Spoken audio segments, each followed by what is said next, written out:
Everybody. Welcome to the Wholesaling Partners podcast. I've got Chris Logan on today, and he is the virtual wholesaling master. So I'm good, Chris. I'm going to give it to you. Kind of like, tell everybody about you and your background and what you're doing with your company. Yeah, sure. So my name's Chris Logan, as Dave said. Thanks, by the way, for having me on today. Really excited to be here and sharing with your audience. I've been wholesaling for the last 10 years. My wife and I together have been doing this for a while, and we've done over 600 deals. We've brought our business from a local wholesaling business to a virtual wholesaling business where we do deals from home in multiple parts throughout the country. And what we've found is doing it virtually has given us a lot of freedom, right? It's given us lifestyle freedom. It's given us time freedom. And we're not spending time driving back and forth to properties back and forth during the day. Like, that time is reinvested into calling over the phone and making more contacts, and the more contacts you make, the more contracts you can get. So that's really been our model. We were very fortunate to switch to virtual 2 years before COVID. So where there was a lot of people that were struggling and scrambling, trying to figure out how they were going to make it, we were set to thrive, and we had one of our best years we've ever had during that time. So virtual has been key for us to being able to do more deals. And that's really where we found we were able to grow, and we grew our business past 7 figures. Did you have some insight that COVID was coming? Because it seems kind of odd that you knew to prepare for that and go into that, right? Go ahead. Oh, I was going to say, back years ago when we were, I'm in Florida now, we were in Michigan, and we were talking about coming back to Florida, or maybe looking at going to Tennessee or somewhere.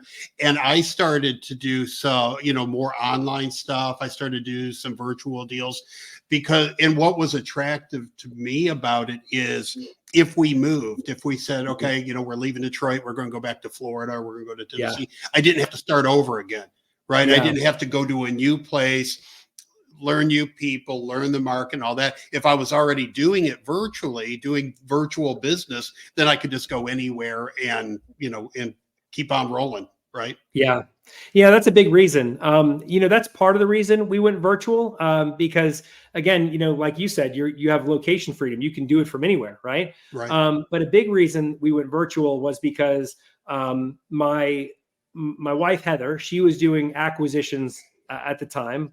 Long time ago, probably around 7 years ago or so, 5-7 years ago, she was doing acquisitions. So she was the one talking with sellers, getting deals under contract, and really started to scale our company and ramp up our marketing. And she was going on like 15 appointments a week, right? So she was going on a lot of appointments every single week. And I remember at the end of the week, I would see her and she would just be dragging. She'd just be like so tired. And I'm like, okay, this is not I'm going to burn her out. Like, this is not scalable, So that was part of it. The other part of it was, a lot of the houses that we come across are sometimes in neighborhoods that are really not the best, right? Mm-hmm. Lower income neighborhoods that can be a little sketchy at times, right? Great for investors, but for a beautiful woman going to those neighborhoods by herself, there can be some risks. And there may be some females listening today that may struggle with that idea of driving some of these properties themselves. I actually just spoke to someone today that is wanting to get started in virtual wholesaling because they don't have to physically go to these properties. So really it was twofold the reason. Number one, I was concerned for her safety, number one. And then number two, it was mainly because of, that time you drive to a property, the seller swears to you up and down they're going to be there, right? And you're sitting in the driveway, you call them, they're supposed to be there at 1 o'clock, 1:05, 1:10, 1:15.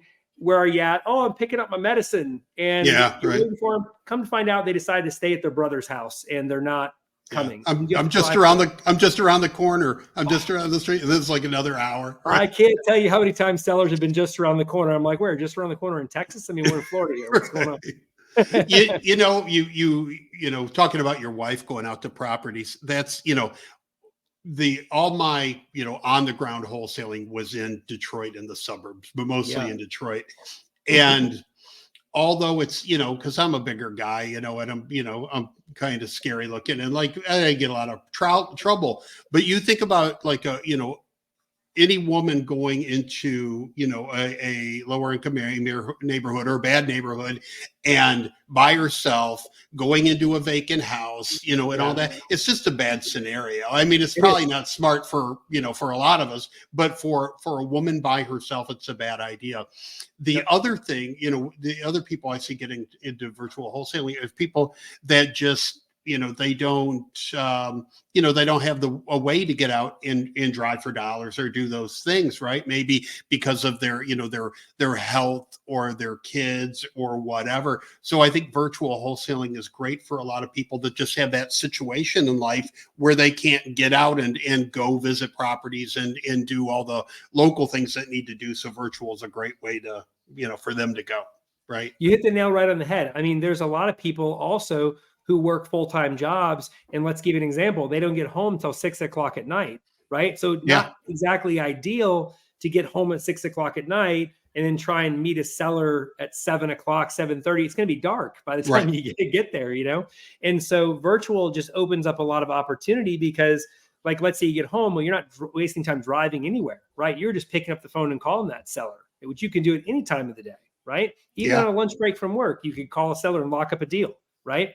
And so virtual, it just gives you so many more options. And I believe it's the future of real estate. And that's the reason why a lot of these big companies, like you see, like the Open Doors, the Zillow Home Offers, before those guys came into play, it took a bit of convincing to get a seller to sell their house over the phone, right? But after those two guys came out and the bigger companies, OfferPad, all those, sellers are getting used to it. They're understanding it's the norm. People are getting to a point where they're okay not meeting off the bat, and they'd actually prefer it. They don't have time, right? So it saves time all around. And on top of that, if you have like bad allergies like I do, like going into some of these houses with mold, it destroys me. And so that's that was another thing. The whole world, the world evolves, and yesterday was my birthday. I just turned 56 years old, right? And there's things that happen now in with business and stuff. And I think I'm old school. I don't want to do that, right? But so much stuff is happening online today. I mean, you can buy a phone on an app, right? And in my head, I think I would never do that, right? I want to kick the tires and I want to open the hood and all. But people now, they get conditioned to it, right? It's the norm. Just like people selling their house to somebody virtually, right? You can have a meeting online like this, right? If you want to talk to them and do all this. So it's the new, it's a new wave of the way to do business, people working from home and just doing this thing. So 100%, and it's more of a mindset than anything. And I feel like as real estate investors, especially new wholesalers, so if there's new wholesalers listening to this, I will tell you that virtual wholesaling, real estate in general, is, I would say, 90% mindset and 10% instruction and education. Okay. So I remember when I first started and I saw bandit signs on the side of the road. The plastic signs that "We Buy Houses" written on there, really sketch with a Sharpie marker, right? I was like, who's ever going to call those and sell the most valuable thing that they're ever going to have in their life to one of those signs? Like whoever, right. But I kept seeing those signs and I kept saying that was a limiting belief that I had, right? And so eventually I was like, you know what? I'm going to try this out. I'm going to see if this works, right? So we put out 100 of them and we got a ton of sellers calling, and all of them were 100% open and ready to sell their house. The same thing is with virtual. You think that a seller won't sell a property over the phone, but that's simply because you're putting your limiting beliefs on somebody else. You're projecting that into somebody else, and nothing can hold you back more than doing that, right? Absolutely. Virtual is a mindset. You have to believe that's your process. You have to believe that the seller is going to be 100% okay with it, and that'll come through in your conversation and your tone and your voice when you're explaining the process to them. Right. Yeah. I was taught that sales is a conveyance of feelings, right? So if you call somebody, you have to be open-minded, and you have to believe that they're going to be perfectly willing to sell you the house in that 100%. You can't go into it thinking this isn't going to work. I'm going to call, but they're going to say no, right? Yeah. You've got to have that, just positive. Hey, this is how we do it. This is how we always do it. Let's talk about selling your house. And it's kind of funny how that works, right? Like it ends up being a self-fulfilling prophecy. You say to yourself, it's not going to work. They'll never do it. Guess what? It doesn't work and they won't do it. But Exactly. The minute you say this is going to work and they're going to accept it, it's just funny how it comes through in your voice, your tone, your confidence. Like if you're talking to sellers over the phone, confidence is key. You got to be confident about the process. So you don't have to be confident in, like, let's say you're brand new and you had never done a deal before, right? And you're talking to sellers over the phone, off script here, that can be a little bit intimidating for people, calling sellers and talking to them for the first time, right? Mm-hmm. The thing is, the seller doesn't know how much experience you have or not. And just the fact you know enough to be even able to pick up the phone and call them and talk to them about their property, you know more than probably 95% of the sellers you're going to talk to. So there's your confidence right there. So if you don't have the confidence of saying, I haven't done a deal yet, have the confidence in knowing if you've been through any type of education, you've watched, you've watched any number of videos on YouTube, you know more than these sellers do. And Absolutely. There's your confidence right there that you can have. Right. So, okay. So let's dig into this. Sure. Chris, because a lot of people watching, they're probably already, virtual wholesaling, or a lot of people coming in brand new and they want to market that way. They want to, hop on the phone and call people, work from home, work from their desk. Let's dig into it. How give us the deal. Like what should people do? What path should they follow? How do they do this thing?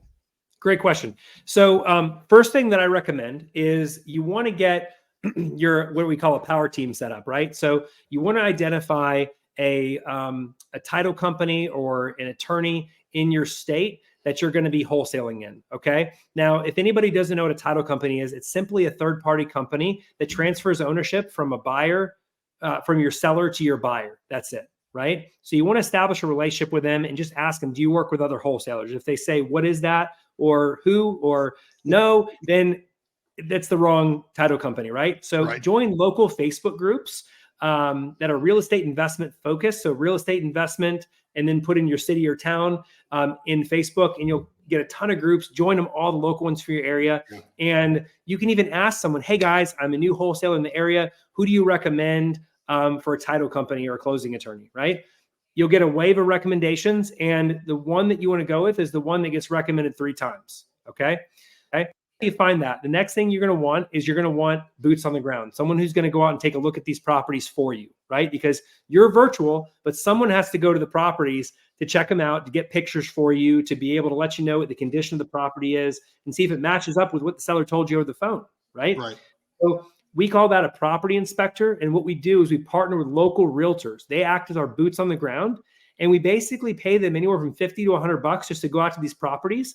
Once we have the property under contract with the seller, and then they go out and they take pictures, they take 50 to 100 pictures, they load them up into a Google Drive, they send us the link, and then from there we have all the pictures and we can start our property marketing.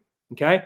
But before you even get started with your marketing with your sellers, it's very important to find your buyer first. This is something I tell all my clients, because finding your buyer first in wholesaling is key to making sure that you have fast success. So one of the mistakes I made when I first started is I marketed for sellers first, because I was told, oh, if you have a good deal, it'll sell itself. Not true. I look at my first 2 deals I locked up. They were fantastic deals, but I didn't have a buyer. And I dropped the first one and had to do 4 extensions with a seller on the second one. I got it done, but I annoyed the heck out of them. I guarantee you that, right? Yeah. So you want to find your buyer first. So a great resource for this, if you're just getting started, or even if you're doing this for a long time, right? You want to leverage Facebook groups. Facebook groups are great. Join all the local real estate investment groups on Facebook for your area, right? And what you want to do is you want to look at people who have been commenting on other properties, saying they want to buy those properties, reach out to them and see if they're actively buying and if they'd like to be added to your list. That's all you got to do. And I want you to add 5 of those people to your list every single day. Add a wholesaler, a realtor, or a cash buyer to your list every single day, 5 of those types of contacts. And I promise you, you will be put in a position of success. Once you have like 50 to 100 cash buyers, start marketing for sellers, and you're going to be putting yourself in a great position, because these buyers have already told you what they're looking for. So now you're just going out and finding what they're looking for. And then the chances of them moving forward that deal is really high. And it keeps your deals that you drop or you don't do very low. Yeah. Yeah. Good advice. I did, when I first started my website back years ago, one of the first videos that I did on YouTube was why you should build your cash buyers list first. Yeah. Right. It's so important. It's so important if you want to, just, stay out of trouble, right? Because if, a lot of coaches will tell you to get a property under contract and plaster it all over the internet. That's not what you should do. I never once ever promoted a property online. I had my buyers list. I knew who were the big time players in my market. I would go out to a property, get it under contract, and you can do this virtually as well. But when you get it under contract, I would just text it to my top 5 buyers and I'd say, hey, I just got this locked up. Are you interested? And usually by the end of the day, I had it gone. But listen to Chris, do the buyers list first. Right. Yeah. I mean, it makes so much more sense because if you think about it as a wholesaler, right? We don't have a business if buyers don't want to buy, right? Our entire operation of making money depends on a buyer buying it. So wouldn't it make sense to get that buyer first, find out what they want, and then go do that? Your chances of success just increase dramatically when you have that. And it's crazy. There's so many wholesalers right now that are marketing for sellers. They spend all this money marketing for sellers, but they spend $0. You guys say, hey, what's your cash buyer marketing budget? Or what do you do to get cash buyers on your list every single week? They're usually like, nothing. Yeah. You should be spending a lot of money marketing for buyers, right? Like marketing for buyers every single week using free methods like Facebook and other methods. You can get cash buyers using software like PropStream. You can find people who pay cash for properties in there, and then getting their phone number from there and picking up the phone. Hey, you like that property? Are you looking to buy other properties in the area? Great. Yeah. Mind if I add you to my list? I'll get your properties once they come out, and build your buyers every single week. And then, your chance of success just go up dramatically. And not only your success, but if you do that, if you take Chris's advice and build this really great database of buyers, anybody in that market, any other wholesaler can bring you a deal, right? Oh, yeah. And it's like, because nobody else is doing that. Nobody else is building that awesome buyers list, right? So you see these people scrambling to do deals, and you can reach out to them and say, hey, you know what?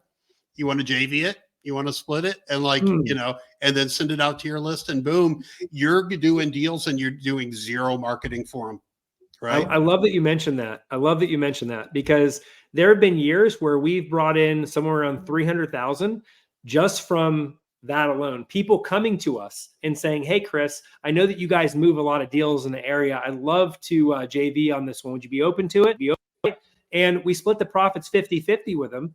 And we sell their deal for a premium. They make a lot of money. And then we do well also. So a buyer's list can be a big valuable thing to have for you, because you can get deals for free. You're paying for marketing, sure, but you're going to have wholesalers that see the volume you do. They see that you're moving a lot of properties, and they're going to want to give you free deals so you can make money with those too, just because you put in the work to build the buyer's list. Yeah. Just like in internet marketing, they always say the money's in the list, right? Mm-hmm. Same with wholesaling. If you've got a strong buyer's list, you got all the money you need, right? Because you can just do that all day long, right? So, 100%. All right, I just want to touch on that. Yeah, there are, because there's so many new people coming in the market that don't understand that, right? Yeah. And they come in and they get some deals under contract or whatever, but they don't know how to effectively market them. And a lot of those people aren't in the game a long time because of that. So if you're right, you're in all your local groups, right? You're present in there, you're commenting on posts. Everybody knows you as a local wholesaling expert. People are going to come to you, and people are going to say, hey, can help me move this deal? 100%. And you just sit back and take the money. Mm-hmm. Yep. All right. So you build your team. So you build your cash buyers, your title company, all that stuff. Then where do you go? Yeah. So once you got that, the next step, once you got your buyers, you got your title company, you got your property inspectors, the next step is marketing for sellers. This is what everybody wants to do. They're excited to do it because this translates into deals, right? Right. So the best method that we have found, there's a lot of different ways to market to sellers, and they all work, right? Even though you get these crazy emails saying this new shiny marketing object, whatever, this is the best way to get deals. Listen, all marketing works. It all works if you do it consistently and you do it and you do enough of it, right? Right. But the way that we have found works best for us, and the way that we were able to truly grow our wholesaling company was with cold calling. Cold calling is amazing because it's the fastest way to reach sellers, and you don't have to sit back and just twiddle your thumbs and hoping someone's going to call you. I'm a very proactive person, and I could have cut the learning curve dramatically to get our first deal in the beginning if we would have started picking up the phone. But again, I had a limiting belief. No one's going to, the only way to get Right. sellers was with mail. Like you can't, nobody's cold calling. You can't pick up the phone and call these sellers. No one's going to sell you their house off a cold call. Totally limiting belief. And it cost me crazy amounts of money, right? So what I will tell you is that cold calling is extremely valuable. And if you're doing it in the beginning, let's say you have zero marketing budget, right? If you have zero marketing budget, you can call for sale by owners. You can call landlords that own properties, people that have properties like for rent by owners. You could call those guys and say, hey, I came across your listing here in for rent by owner. Would you be open to a cash offer? Okay. And then they're going to say yes or no. And the reason you want to say that is it gives them an idea of the type of offer that you're going to be making. Right. And so anyway, so that's a way that you can do it, but you can also call the owners of vacant properties, right? Give them a call, see if they're open to a cash offer, came across your property of 123 Main Street and want to see if you consider a cash offer on it. You can find those on services like PropStream. PropStream is great. It's like $97 a month, and you can pull all different types of motivated sellers in there, right? But that is the best way to do it. And then if you have a little bit of a budget where you can spend a little bit more money on marketing, you can upgrade and get like a dialer, right? That can dial thousands of sellers all at the same time. And this is where you really hit traction. Download a list from PropStream, get phone numbers for it, upload it to a dialer, hit start. It'll dial a ton of sellers. And that is a really great way to get deals. And eventually it can even be grown to where you can have people doing it for you. I did it myself for the first 90 days. And then after that, I hired a VA and they picked up the phone, dialed for me. And that's when we really started to grow. It's really important what you say right there. And I tell people this with everything in wholesaling, because people start wholesaling and they automatically just want to sub everything out, right? Yeah. I want an acquisition person and I want this and this, that. And I tell everybody, I'm like, that's fine, but do it yourself first. Right. So you know what it's like. So you know how to train somebody to do it like you want it done. And just so you know how everything works, right? Don't hire an acquisition person before you do it. Don't hire callers before you do it. Don't, all of it. So good advice. Do it first. And then if you have the budget, sub it out, right? You can't train somebody to do something you haven't done yourself. I've talked to people just like you have, David, like that said, hey, I hired an acquisitions person to make to make my offers to sellers. I hired a guy that's going to sell my properties. And I'm like, awesome. How many deals a month are you doing? Well, I haven't done my first deal. And I'm like, get rid of all those people. You don't need it. Right? You don't need it. That's because in most cases, the person hiring the acquisition person and the dispo person and the, everybody, it's because they're scared to do it themselves. Exactly. Right. And it makes them feel productive. Right. Buying these things or these. Got my LLC. I did my LLC and I did this and I hired this person. I got my staff and all that. They're making up excuses not to just do it, right? Not to roll up their sleeves and do it. With that said, a lot of people going into wholesaling and, specifically virtual wholesaling, they're like, this is what I'm going to do. I've got my CRM, I've got my dialer set up and all that stuff. And they get ready to go and they put the headset on or they pick up their phone. They go to dial that first number and their mouth goes dry. And the anxiety, you start feeling that little, how do people get over that? How do you get past that fear and anxiety and imposter syndrome and all the things that people feel when they're getting ready to do this, right? They don't have any real estate background. They don't have sales background. You know, they've watched 100 videos on wholesaling. They know the process, but they just start to do it and they're like, I can't do it. Yeah. So there's two things. Yeah. Yes, there's two things with that. So the first thing is the faster that you can shorten the time between thinking about what you know you need to do and doing it is the key to having success. Because the longer you sit there and you stare at the phone and you think about all the negative things that are going to happen on that call, they're going to say no, they're going to curse me out, they're going to tell me I don't know what I'm talking about, I'm not going to get the deal, and I'm going to get a lot of hangups, I'm not going to reach my, maybe I'll tomorrow is the day, right? So the key to getting started is shortening the time from thinking about it, from sitting down and picking up the phone. So immediately set aside your dialing time. If you know your dialing time is going to be 6 o'clock to 8 o'clock, you have as an example, right? Mm-hmm. When you sit down for 6 o'clock, better be ready to hit that button right away. Don't even think about it. Just hit the button to start the dialer or pick up the phone and dial the first person. Ready or not, here you come, right? Because if you can do that, that'll help you get over that fear to start because you're throwing yourself into it. You know, you have no choice. You're not thinking about it, just sitting down and doing it, right? The second thing that I want you to keep in mind is that sellers never know. Like a lot of times wholesalers give sellers too much credit, right? They think that they know their scripts. They think that they know every little thing about their process and that they're going to know when you mess up. Guess what? Sellers have no idea that you've messed up, right? So if you quote unquote mess up, you say the wrong thing or whatever, right? Rebound from it the best you can and keep going. Worst case, if you can't rebound from it, you can just hang up and move on to the next person because you're never going to meet these people at the grocery store. Right. You know, you're never going to be sitting there at Walmart shopping and be like, oh, hey, seller, you're the one who hung Wait up on a me minute. You're the guy that called me yesterday, right? It's never going to happen, right? And so if you're never going to see these people ever again, who cares if you mess up? Right. It doesn't matter. We build up these tiny little molehills in our minds to be these huge mountains that we're like, oh my God, it's going to be embarrassing. It's not embarrassing. Who cares? You're not going to talk to these people ever again. All right. So I want to get your take on this because this is the advice that I've given people for years. Yeah. And because I worked for, now I think they're Rocket Mortgage, but I worked for a company that was part of Quicken Loans years ago when I was in the mortgage business, right?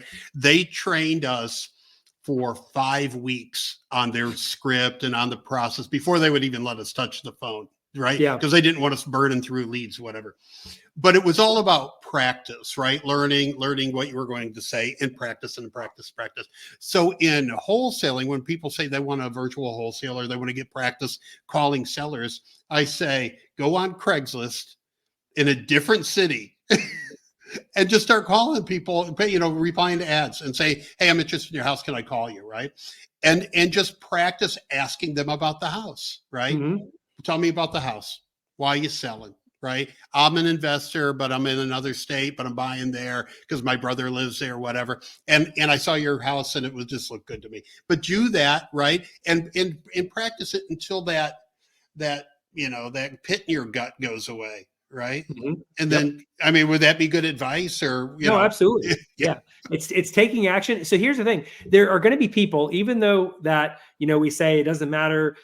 People are never going to see. You can pick up the phone and make calls and you don't have to worry about it. There's still going to be people be like, yeah, well, what if, right? So if you're in that situation, do exactly what David said, pick a different city. If it makes you feel comfortable, make the calls and you're going to see that in the end, after you do the work, it's not as big of a deal as it is. Yeah. And so if you have any concerns in your mind about what if, and you have all these things, the best way to overcome those is massive, imperfect, immediate action. Yes. I promise you, once you take the action, you start feeling more comfortable and those fears just start to shrink and shrink and shrink because you realize it's never as bad as you think it is. I told people in the new community and wholesaling partners that I was going to be completely transparent with them about the business and all that stuff. So I'm going to be transparent now. You will call people that are going to be a dick. Oh, yeah. Mm-hmm. It's just going to happen. It's, you know what? After you get used to it, once you hang up the phone, you'll laugh about it. You'll laugh at how they acted, right? Yeah. And you'll move on. It's scary when the first time they do it to you, but it's going to happen. So just, it is what it is, right? Yep. And the thing with that is remembering this, okay? When people treat you like that, this is going to really help with overcoming the fear of this happening, okay? When people treat you like that, it's never about you, ever, okay? It's about something they have going on in their life. Maybe they're going through a divorce. Maybe they're, about to get foreclosed on. Maybe their brother just passed away. Right. Maybe, they just got fired from their job or threatened to get fired from their job. Maybe they got a speeding ticket on the way home. Maybe they had all these life situations, right? So you just happen to be in the line of fire when you make that call and he picks up the phone or she picks up the phone. Right. So just know that. And if you can understand that it's nothing personal, it's not you. They're not driving to your house. They're not going to find you or anything like that, right? Like they're just mad at life and it's coming out on you and you're just the person that took it out on them, right? Yeah. It helps you keep calm on the phone. And remember that as long as you're respectful, things will always go a good way, okay? Yeah. Now, is he going to sell you his house? Possibly not, right? But the thing is you're not going to have to worry about like anything that some people worry about calling sellers, like, oh, he's going to report me. Did you not call us? Whatever, all that stuff, right? Like you don't have to worry about that stuff because you just say, hey, obviously I catch you at a bad time. I was calling you about your property. Obviously catch you at a bad time. If this isn't a good time, then I can call you back another time or not at all. You pick. Yeah. And everybody, you'll be surprised because if you're like that and you're respectful and you're just trying to help people, right? And you do it the right way, you will eventually get people that treated you like that to come back to you and say, you know what? One, I'm sorry. Two, I do want to sell my house. Yeah, right? They come back around and they'll say, hey, I'm sorry. I'm just having a bad day. I lost my job today. It's been a really tough time. I'm actually glad I'm talking to you, right? So smile and dial, keep a smile, put a mirror in front of you because people can hear a smile through the phone and nothing turns people around more than you're being nice when they're just being nasty, rude to you. Right. And like David said, they do come back around and it's amazing what can happen when you're that. It's right? Important. People don't realize that on the phone, but even an insincere smile is better than a sincere frown, right? Just fake it, right? That. Just be happy, right? 100%. All right. It comes through over the phone. And if you do, and the thing is too, like if you match their intensity and you get upset, well, you're not going to talk to me like that. Who are you about? Like, dude, you cold called this guy. You know what I mean? Right. Like if you do that, it's going to make it to where it's going to be negative. You're going to hang up. And you're like, oh, I can't believe that guy. And you're going to call the next person. And you're going to have that attitude, right? Yeah, because you're going to have that attitude. You're going to project out onto them. And so it's going to make your so smile, dial, just be happy and just be like, he's obviously having a rough day. Have compassion for people because we're in the people business and just say, I'm going to move on to the next call. Absolutely. Absolutely. Great advice. All right. So you got your list, you load it up, you start making calls, all that stuff. Yep. Do you prefer a certain type of list that you're calling? Yeah. So here's the thing. If you are, if you're just getting started and you're like, what list should I call? A vacant list is very good. And the reason why I like vacant is because in this real estate market we're in right now, there's not a huge list of vacant properties because real estate's in huge demand right now, right? Mm-hmm. So if a property is actually sitting there vacant, that owner is probably going to be motivated. So a great combo that you can call on are absentee owners that live in another state and their property is vacant. That is an amazing list to call on because if Joe lives in New York and his property's in Florida, and that property that he wanted to make him money is now costing him money because there's no one in there paying the rent, right? Yeah. And it's sitting there vacant. Chances are that property's become a headache for Joe, right? And Joe may be very open to selling you that property if you give him a call. So I love an absentee-owned list where the property's vacant, it's another state. If you want to tack on a year's ownership too, you want to look for 15 years ownership roughly for absentee-owned properties. Mm-hmm. And that will give you a great combination that should result in some killer deals. And even if you say like, okay, absentee owned, vacant, another state, maybe maybe he's facing foreclosure too, pre-foreclosure, huge motivation, right? So really you want to think about what would be inconvenient, what would make life inconvenient for a homeowner, and then you want to target those types of lists. Yeah, absolutely. Somebody asked a question in the chat, but also, tax delinquent. If they're not usually just like 1 year delinquent, but if they're like 3 years, then that's pretty good. That combined with vacant, tax delinquent vacant, low water usage or water shutoffs with combined with vacant. Just to verify, because sometimes you get a vacant list and they're not, they might not truly be vacant. But if you like stack it with a low or no water usage list, then that pretty much confirms that it's vacant. So although there's lists that are better than others, if you start stacking them like that, I mean, you would agree, Chris, that gives you like a list that's like gold, right? Yeah, no, absolutely. That's huge. And you can pull those in PropStream. You can upload multiple lists to a service called Batch Leads, and you can do that too. Another great list is the code violation list. You can get that list for free from your local county, and just by requesting it from the code enforcement department. Now, the list can be a little messy from time to time because it's how it's formatted and everything like that. But either you can do it one by one, or you can pay a VA on Fiverr just to do it for $5 and they'll fix it for you. But those are properties where the property's in rough shape, and so the county has assessed fines against it, right? Right. What seller wouldn't be motivated to sell a property like that? So that can be a great list to call on too when you're just getting started. Yeah, because a lot of times they're cutting the grass, right? They're getting code violations for tall grass or unshoveled snow or whatever the thing is, and they keep getting these fines, and they're not paying the fines, and the property's vacant and all that, and it just turns into this huge headache. And they're like, I got to get rid of this thing. It's just it's costing me money, right? So they're either going to lose it because of fines and back taxes and all that, or they sell it, make some money, and get rid of their headaches. So and believe it or not, the properties that you find driving for dollars, those are typically on the code violations list. So you don't even really have to do that. You could just call that list, and boom, you're good. Exactly, right. All right, so you got the list loaded up, and you're calling, and so. What's the next step in this? We've got somebody ask what the startup cost of all this is. What would it cost great question. to start a whole, like your whole operation if you're just a solopreneur virtual wholesaler?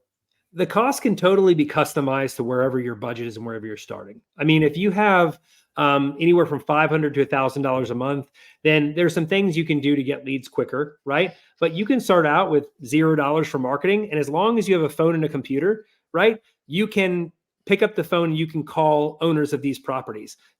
What I would recommend doing is if you're starting out and you have no budget whatsoever, I would recommend calling all of the local government lists like code violations. You call fire damage lists. You could call there's lots of lists like that. The tax delinquent list that you can even get that for free from your local tax assessor. Guys, right? I would just want to say this real quick. Sorry to cut you off, Chris, but in Wholesaling Partners, there in the free resource section, I have a FOIA request form. Okay. And you can use that form to send to your city clerk's office, your county clerk's office, and request all of this stuff. And a lot of them will give it to you for free. Right. Some of them will say they charge you for the time it takes to get it together. But if you do send it to 10 cities, usually half of them will just send you the list and not even charge you for it. So exactly. Okay. Yeah. So I just wanted to throw that in there. No, that's great. And that's a phenomenal resource. And so to get the phone numbers of these properties, you can use a free skip tracing platform called True People Search. TruePeopleSearch.com. You put the address in there, the owner's name comes up, you give him a call and see if he's open to selling. But I mean, so it really depends. So what I find is there's typically three groups of people.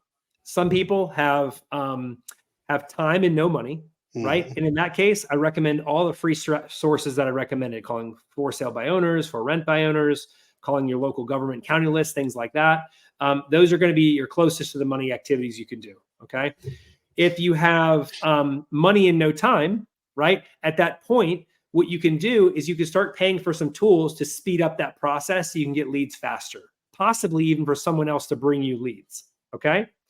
And if you have time and money, right? So if you're someone that's time and money, well, your options are pretty open there and you can really do whatever you like. But the key is having the right coach, the right mentor, the person who can guide you and how to spend that money. So it doesn't feel like a trip to Vegas, and you can know that every dollar you spend is going to bring back $2 or $3 more. That's really, if you have the money, and if you want to hire a coach to do that, it's really so important, because I'll tell you, when I started wholesaling, I was doing driving for dollars, and I went out and I did it hard. I crushed it, man. And I got 5 deals in my first 30 days under contract. Woo! Right. I was just like, as many houses I could put notes on the door and all this stuff. So then I had some closings and I had some cash, and I thought, everybody talking about this absentee list, I'm going to send out mail. Forget all this driving for dollars, right? I'm going to send out mail. And I took several $1,000s, got mail through a mail service, right? Had them pull the list for me. You know how many deals I got off of that? Zero. Because nobody told me what to do. I was just guessing at what I should do. Right. It's, I heard a vacant list and I'm like, done. Right. Yeah. And then I send out the mail, and then I'm like, okay, it's going to hit in like 3 or 4 days. And I'm waiting. I've got my phone, and I'm like, they're going to start calling. And I think I got like a couple calls that said, take me off your mail list. Well, it's like some people think, coaching and investing in education is expensive, but check the price tag of not doing that, right? Yeah. There's deals that I look back when I first started, and I had the right guidance on it, I probably could have made my first deal. Literally, I could have probably made 6 figures on it. My very first deal, because it was just one of those, the stars aligned, right opportunity, right time, but it was too advanced of a deal for me at the time. I didn't know how to handle it. And so we had to drop it. Right. Yeah. And so that's why I fully believe people should have guidance in this, and they should have a coach or a mentor that can guide them on the path of knowing what to do, because, the money you try to save learning it on your own, it costs you big time in the long run. Will you have some wins? Can you have some wins? Sure. It certainly costs you, but also if you've got the money to do it, and I'm not, and everybody on here, I'm not telling you not to start this if you can't afford coaching. Yeah, right? For sure. Because you should. Yeah. But even if you start without coaching, like when I closed those first deals, honestly, I should have gone and got some coaching, right? Because it would have advanced what I was doing. It would have fast tracked me instead of just guessing along, for years, right? Yeah. It would have helped me. I have a buddy in Kentucky, and last year he'd been struggling for years, right? Hadn't done a wholesale deal, doing all this stuff. And he's like, think about this coaching and all that. And I knew the coach he was talking about. And I'm like, if you can do it, afford it, do it. It was very high ticket. It was like 10 grand. Right. And I wouldn't say, know the person if you're going to give them 10 grand, like do your research. Right. But he paid it. I think he actually with a partner split it, but they both did it. Yep. And since then, I think he's like on his 3rd or 4th fix and flip, and he's making bank, right? That's so great. That 10 grand that he spent on that, he's gotten back tenfold. Oh yeah. Right. So if you can, when you get to the point in your wholesaling journey that you can afford to do it, isolate somebody that everybody talks good about and have them teach you stuff. Right. Yep. Because you're going to get the money back. It's not like you're spending, $2 grand or $5 grand or whatever, and you're never going to see it back. You are going to get it back. Yeah, for sure. And you want to make sure that person has a track record. They've been doing this for a long time. They're still doing it, and they can, guide you on the path to help you get where you want to go. Yeah, absolutely. I'm looking at a couple other questions here. Do you feel like the saturation of virtual wholesalers makes D&D obsolete? I don't think either of them are obsolete. Like both of them are great. You guys, you see so many people in wholesaling, right? But the the truth is, like if you're in a whole, Facebook group or whatever, you see so many people, but the truth is only a small percent of them actually are doing it, right? Oh, absolutely. They talk in groups a lot. Mhm. They, they'll go out and find a random property and put it online that's not a wholesale deal, right? They, it might have been somebody else's deal that they're just posting online and trying to daisy chain it or whatever. If you're good at what you do, right? If you're a good virtual wholesaler, or you're a good, driving for dollars, boots on the ground wholesaler or whatever, you don't have competition, right? Like I said earlier, you're going to get people coming to you saying, hey, I've got this deal. I don't know what to do with it.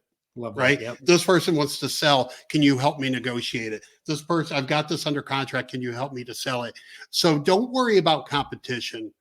Competition, it's like, just think there is none, right? Yep. I'm going to learn this better than anybody else, and I'm going to crush my market, and don't even worry about competition, is my opinion. No, I love that you said that, because it's so funny. I had people in the beginning when I was first building my buyers list, and I did a decent sized buyers list. I'd have wholesalers come to me and say, hey, can you help me with this deal? And I'm like, no, you're a wholesaler. I'm a wholesaler. We do the same thing. So there's no opportunity there. I act like I knew what I was talking about. And he was like, oh, I see what you're saying 100%. Right. Like, I must have known something. Right. But in his mind, he's like, no, you got buyers, right? You could help me. And I'm like, no, we do the same thing. Right. So that, what David said is so on the money, because there is no such thing as competition in wholesaling. We're all doing the same thing. We're all on the path of doing the same thing. And there's very few, like David said, good wholesalers. Okay. So most people think wholesaling is saturated, virtual wholesaling is saturated. It's not saturated at all, because there's very few good wholesalers, much less wholesalers that know that you can work with other wholesalers and you can do good things. Right. Yeah. So the other thing I always think when people say it is it's oversaturated. How many freaking realtors are there in the world? Yeah. No, true. You want to talk about? There's a statistic. There's a statistic there. It says something like 95% of realtors make less than $10,000 a year. Something crazy like that. There's a staggering statistic. Dude, you're here in Florida, right? Yeah. So, but when I was in the mortgage business, we got a report every month. I think it was called the Kinsley report or something. Yeah. But it was all the activity from all the Tampa Bay realtors, right? How many listings they had, how many closings they had, like how much the broker's office was doing and all that. And what you said is dead on. 90, 95, 90, probably 90% of realtors don't make enough money to live on every year. Right. Yep. They're just not doing it. Right. You've got a top 10% that's crushing it. And you've got 90% that some of them didn't, 50% didn't have one sale. Right. Yep. Then you've got, 20% that had like 2 or 3, and it goes up. But guys, same in wholesaling. There's a lot of people out there that call themselves wholesalers, right? A lot of people that want to be wholesalers, but only a select amount of people that actually get on the phone and make the calls and crush it, 100%. right? So yeah, so the same thing goes with like cold calling. Some wholesalers are like, oh, there's so many people there's nobody cold calling. Nobody likes to do it, right? So if you can pick up the phone, you can call, you can have an edge over the people that are waiting for sellers to call them with mail. Yeah, absolutely. I was looking at some of the other questions.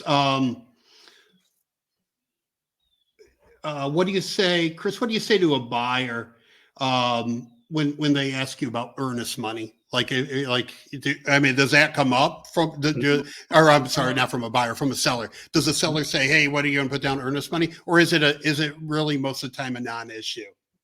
Most of the time it's a non-issue. We put down the same amount of money on a property that's $50,000 as we would a property that's $450,000. We put down $100 on every single property, right? And if a seller says, "Hey, I noticed," I would say 1% of sellers do this. The majority of sellers don't know, like they understand we're paying cash for the property, so to them, they don't care what we put. They're not getting the deposit anywhere, right? So right, yeah, it's just going to the title company, right? Yeah, exactly. So what we tell the sellers for this 1%, that have an issue with it. They're like, I'm just curious, you're buying this property for $225,000 and you only have a deposit here of $100. Like, what's going on with that? Can you guys put down some more money? And keep in mind, when a seller asks you a question like that, it's never the question. They're curious. So what the wrong thing to do as a wholesaler is be like, oh, well, how much money do you want me to put down? And then you get into a conversation of, okay, you're getting bid up on your earnest money. Now you got to come out with some cheddar, right? Right. So what you want to tell these sellers is you want to tell them, Mr. and Mrs. Seller, I totally understand where you're coming from. The thing is we're paying cash, so there's no reason to put down a large deposit. We put down the same amount on a $50,000 property as we do a $225,000 property, the same thing. And they're like, well, in very few sellers, 1% of sellers will even push past that, right? Usually they're like, oh, okay, that makes sense, right? But when they push past that, if they do, you say, well, Mr. and Mrs. Seller, can I ask you what's your main concern about the deposit? And they'll tell you and say, okay, well, I'm curious why this is an issue, because you do know the deposit's not going to you anyway, right? It's going to the title company. Oh, it's not going to me? No, it's not going to you. It's going to the title company. Oh, okay. Well, I guess if I'm not getting it anyway, then yeah, that's fine. Yeah, you're not getting it. That's right. I needed to pay the electric bill, but I guess, yeah. Right. Yeah. Yeah. So from my years of experience especially in the mortgage business, but in my sales career. Yeah. When you're practicing to make calls, or you're fine tuning your cold calling ability, the quicker you can respond and pivot, the better, right? Oh, because if you hesitate, then it becomes an issue. Mm-hmm. But if you can go, Mr. Seller, this is why I don't. The title company gets the money, just like Chris said, and then move on, it's done, right? But if you're like, well, you see, then you're in trouble. Then you're like in quicksand and you can't get out. Right. 100%. And like the way that you can avoid that is if you say something to a seller and it works, right? Meaning it resolves their concern and they feel comfortable moving forward, write that thing down. Yeah. Okay. All these things that I fire off here, I've created a playbook where I've written all these things down, all the seller's objections we've ever come across, write them down. What you'll start to find is that all calls are the same. There is nothing new under the sun. Okay. Every seller has the same objections or a variation of the top 25 or 30 objections. Yeah. They're all the same. Okay. And then what you'll do is you go back to your playbook whenever a seller gives you an objection, and you're going to be like, oh, boom. And if they give you one you haven't heard before, you're like, that's a great question. Let me talk to my partner. I'll get back to you. Just deflect and then write that question down. Get the answer, then call them back. Yeah, so the reason we can't do this is because of X, Y, and Z. But pay attention to these things, write them down, and track what works, and just keep doing what works. Most people don't do that. They just get stumped on every single call and they have the same situation over and over and over again. So what I would suggest to everybody, if you're in Wholesaling Partners, all right, because you can post in there and you can do chats and everything. Find somebody, if you're, make a post and say, hey, I want to cold call. Who else is cold calling? Let's practice together, right? Sure. And what you do, and I've done this before in the past, and it's phenomenal, okay? So you get on a call and you do like a mock call, okay? And then the other person just shoots objections at you, right? Yep. And you get just used to responding to them, right? What about the earnest money deposit, right? Why this, why that? And just have the answer, right? And the better you get at doing that, the better that and after you mock call, you can discuss what would have been a better answer, right? But just keep doing that and you'll just get to where like Chris can say anything at me and I can just go boop and just move on, right? Yeah. That's what do they call it? Like acknowledge, respond, pivot, right? Mm-hmm. Yep. And just, acknowledge what they said. I understand it, right? Explain it, and then move on to whatever the next thing you were going to say was, right? Yep. 100%. That's great advice. All right. Yeah. I've got a question here. It says, should I start cold calling if I'm 17 years old or should I wait? Yes. Cold call. So yes. So here's the thing. So I have actually a funny, quick story on this. So one of my first coaching clients that I had, his name was AJ. AJ was 18 years old. Okay. 18 years old. And back then I wasn't doing virtual. I was doing local wholesaling. So I was meeting sellers in person. So his biggest struggle in the beginning, he was I mean, he's grown to doing over 7 figures now, and he's an awesome life and all that stuff. But his biggest struggle in the beginning was sellers being like, "There's no way you have money. You're so young, dude. You don't even have facial hair. You're so young." They would say these things to him, right? Kind of rude stuff to say, but they would say these things when you meet him in person. Right. Here's the benefit of virtual. And what was his name? On here, Mason. So Mason, the benefit that you have of calling over the phone and going virtual is that nobody knows how old you are, right?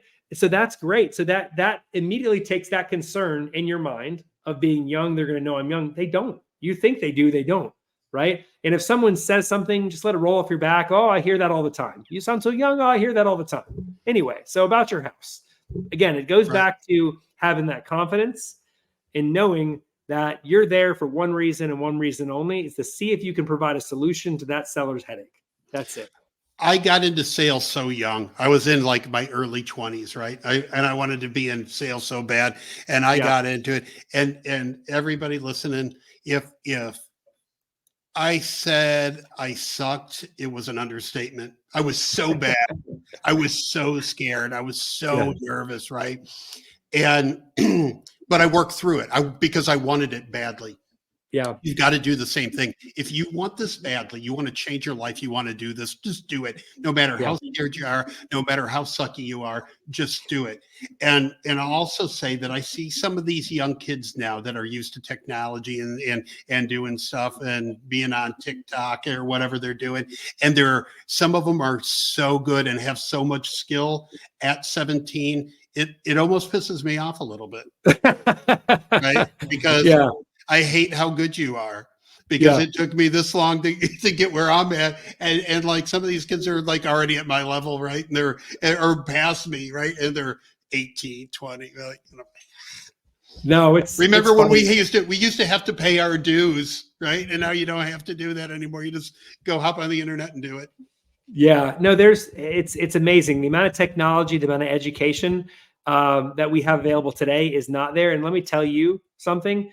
If you get started in this business at 17, 18 years old, you are going to have a phenomenal future, because you really are. I didn't get started in this business until I was, I want to say 30 or 30 or a little bit younger, right? Maybe 29. And man, if I could have started sooner than that, man, like it's amazing to think what we could have There's so many avenues there. You get in, you start wholesaling. If you want to keep doing that, you keep doing that. If you want to build like your own wholesaling business and hire more people and all that, do that. You can, I've talked to people that like have come to my website, the Wholesalers Toolbox, and got contracts years ago, and they'll reach out to me and say, "Hey, I started wholesaling because of your website, and now I'm doing like these multi-million-dollar commercial deals and all that stuff." Yeah. And it's like, you can go anywhere with this. You can be a landlord, you can be a developer, you can do, you can't even fathom where this path will take you. Yeah. Right? That's the best part about real estate, is there are so many different ways you can create an income, but wholesaling in the very beginning is the absolute best to start with, because it's the way to get into real estate with the least amount of risk that has a high potential for reward, right? Yeah. And it teaches you invaluable skills that will translate into so many other avenues of real estate. But start out wholesale 18 months, and then from there, once you got it down, you can either continue doing it and grow it, or you can branch off to the strategy and maybe start buying some of the properties for yourself, whatever you want to do. But focus on one strategy. Don't start on like 5 at the same time. Just start with wholesaling, learn it out, get it down, and grow from there. I made a Facebook post a few weeks ago, and it said, the first thing wholesalers learn is marketing, and some realtors never learn that. Yep. Right? If you start with wholesaling, you learn marketing, you learn people skills, you learn negotiation, you learn so many things that there's landlords, there's investors, there's realtors, all of them that never learn these skills, right? A lot of investors, they just call up a realtor and they're like, "Hey, I want to buy a house. Can you sell me a house?" And they buy something and all that. But investors should know how to negotiate. Investors should have those people skills, and Yep. because they're working with contractors and all these things. So in my opinion, wholesaling, it's like spring training. It's like where you should start, no matter where you want to go, because you learn so many things here. 100%. I Right? couldn't agree with you more. So, all right, man, let's wrap this up. Tell everybody what are your final thoughts. What should where they can follow you at. Yeah, sure. If people haven't started wholesaling, what they should do next, where to give them the spiel. Yeah, sure. So what I recommend, the best way to get in touch with me is to follow me on Facebook. I'm also on Instagram. On Facebook, it's clogan777. Instagram, it's Chris Logan, REI. I also have a free group you can join called Virtual Wholesaling Made Simple on Facebook.